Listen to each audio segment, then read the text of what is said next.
Gecenin bir yarısı o məni aldadırdı. Dodaqlarında şərab xəyanətin dadı idi. Yalan şirin olsa da həqiqət çox acıydı. Bizim otaqda o başqasıyla oynaşırdı. O səhər mənimləydi, axşam isə özgəsiylə. Mən oldum bir oyuncaq onların əllərində. Tüstü dolu bir otaq, siqaret əllərimdə. O görünür və itir dumanlı gözlərimdə. Məni sevə sevə sevə attın, canım deyə deyə deyə sattın. Necə axı sənə mən inandım, həyatımı tam dağıtdın.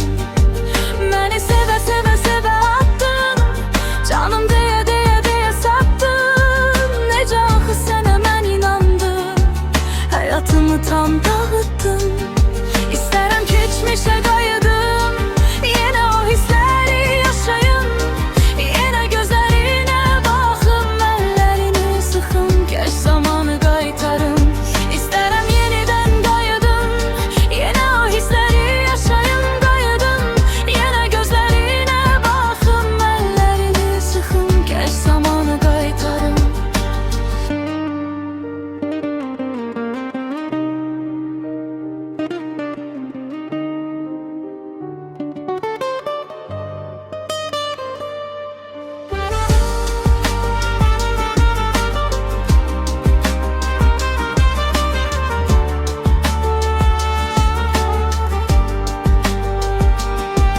Məni sevə sevə sevə attın, canım deyə deyə deyə sattın.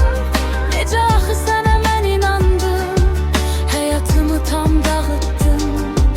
Məni sevə sevə sevə attın, canım deyə deyə deyə sattın. Necə axı sənə mən inandım, həyatımı tam dağıtdın. İstərəm keçmişə qayıdım, yenə o hissləri yaşayım.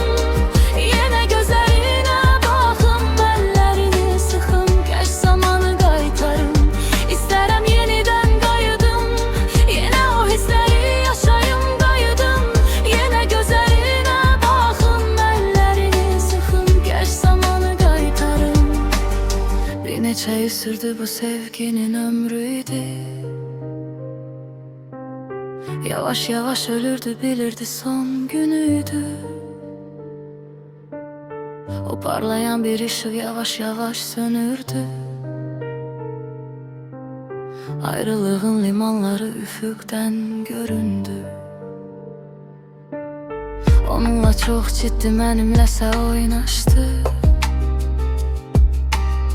Kabus dolu yuxular həyatımı qarışdı.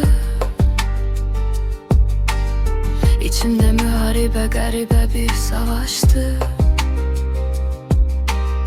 Bütün sevgi sözləri necə də ucuzlaşdı. Məni sevə sevə sevə attın, canım deyə